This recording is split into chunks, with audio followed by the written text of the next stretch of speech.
पुरुषोत्तमम्। वंदे पुरुषोत्तमम्। आज हम पाठ करेंगे, नाम मनुष्य को तीक्ष्ण बनाता है और ध्यान मनुष्य को स्थिर और ग्रहणक्षम बनाता है। नाम और ध्यान क्या है? सवाल ये उठा। शिष्य पितृदेव बोलते हैं, नाम का मतलब रिपीटेशन ऑफ नेम और ध्यान का मतलब इष्ट चिंता। और उसको तीक्ष्ण कैसे करेंगे? शंकर रायदा बोलते हैं, चाकू या छुरी में जैसे साण देते ही वो चट करके कोई भी चीज़ को काट सकता है, वैसे मनुष्यों के बीच में बहुत ही लोग चट करके कोई एक चीज़ को पकड़ पाते हैं, चट करके सब समझ पाते हैं। ये होता है तीक्ष्ण होना। और हम अगर नाम करते तो मनुष्य ऐसे तीक्ष्ण होता है। शिष्य पितृदेव बोलते हैं, हाँ वैसे ही होता है। तब ब्रेन सेल डेवलप्ड या मस्तिष्क के सारे कोष समूह विकसित होता है। कोई एक सब्जेक्ट या विषय आंखों में आया और ध्यान के अंदर आया और उसके समाधान भी कर दिया, ऐसे होता है। हर दिख दे के मनुष्य करित कर्म हो उठता है। और ध्यान के प्रसंग में बोले, नाम के अंदर है, नाम के अंदर ही ध्यान होता है। हम लोग गुरु के निकट से नाम या मंत्र पाते हैं और नाम अपने मन ही मन रिपीट करते हैं, तो उसके अंदर ही ध्यान किया जाता है।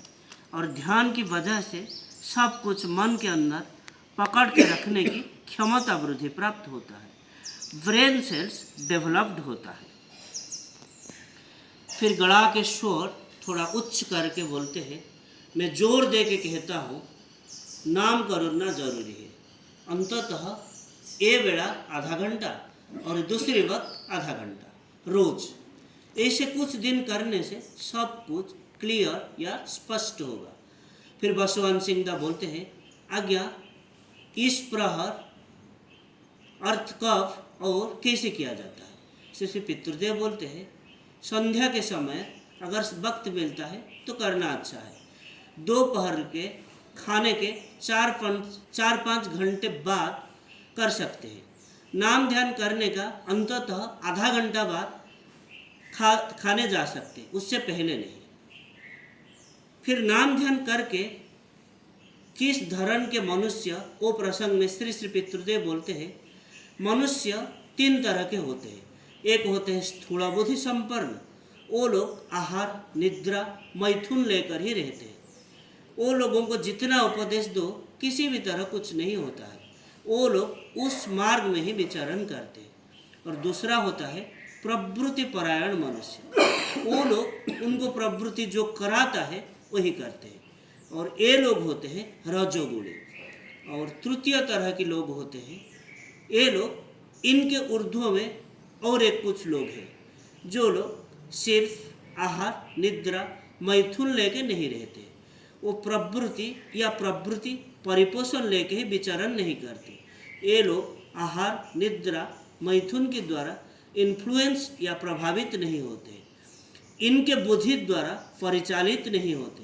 ये सोचो, कोई एक अच्छा आर्टिस्ट, वो खाने पीने के उसको वक्त नहीं मिलता, वो शायद कोई छवि आंक रहा है, मन इस दिग में है।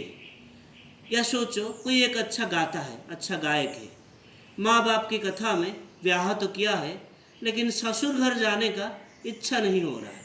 शायद माँ बाप जाने के लिए बोले और इसीलिए ससुर घर जाता है, लेकिन मन छटपट हो रहा है। एक आधे दिन रह के फिर लौट आता है, कहीं गाना होगा या कहीं रिहर्सल करना होगा। ये सब सोच के ससुरवाड़ी में रह नहीं पाता है। ये धर्म के मनुष्य सहज में साधन भजन में अग्रसर हो पाते हैं। ये लोग ए क्लास या प्रथम श्रेणी के कर्मी हैं।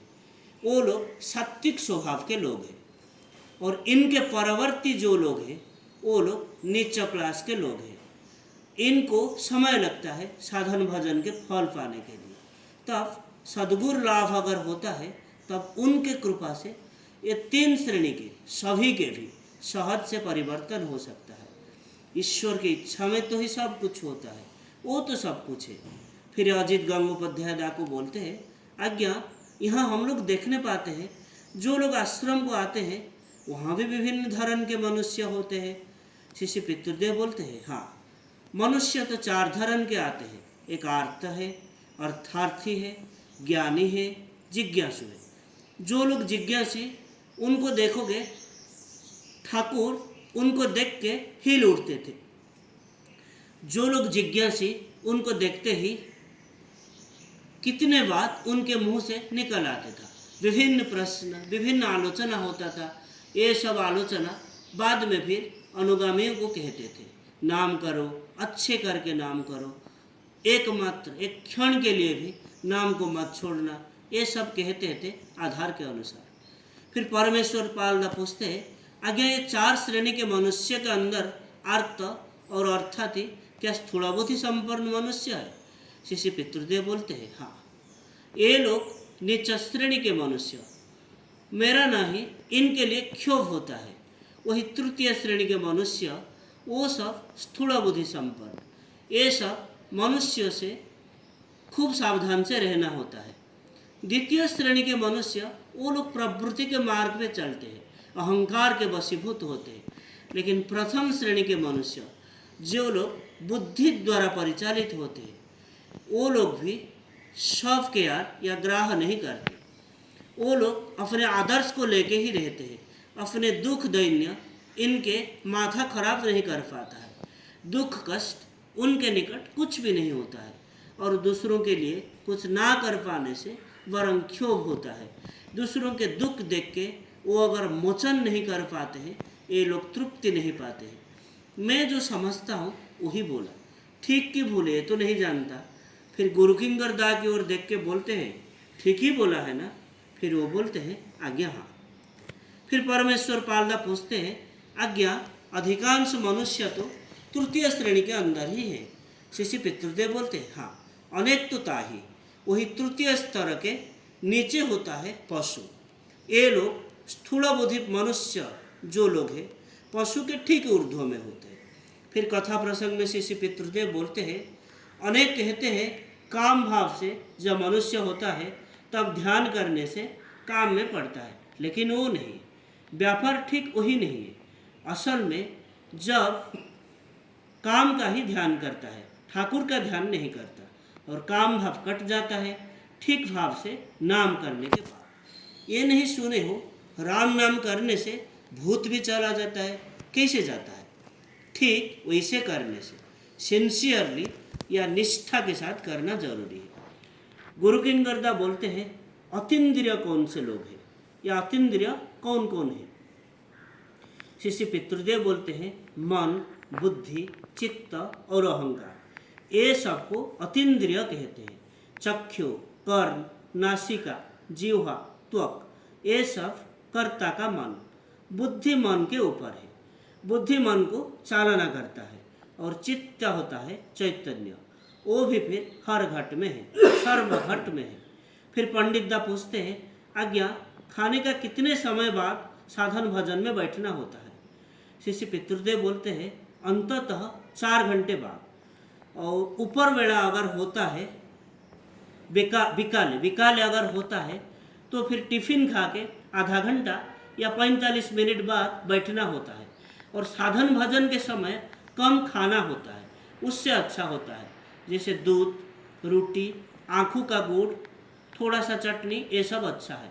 गुरु किंकर दा बोलते हैं, लेकिन बहुत लोग तो ज़्यादा खाते हैं। शिष्य पितृदेव बोलते हैं, कौन लोग ज़्यादा खाते हैं? जिन लोगों की शक्ति है, ज़्यादा परिश्रम करके वो लोग ज़्यादा खाते हैं, वो लोग तो खाएंगे ही। ज़्यादा खाने से जे दोष, ऐसा बात नहीं है। बहुत लोग कम खाते हैं, लेकिन उसमें जो खाद्य के उपादान या फूड के वैल्यू ज़्यादा होता है, कैलोरी ज़्यादा होता है। लेकिन बहुत लोग दूध, छेना, फल मूल नहीं खा पाते हैं, जो पाते हैं वो ज़्यादा करके खाते हैं। इसका मतलब जो लोग दुर्बल, लिक चेहरा, परिश्रम नहीं करते, लेकिन 2 बेला खाते रहे, वो लोग असुस्थ हैं, ये समझना होगा।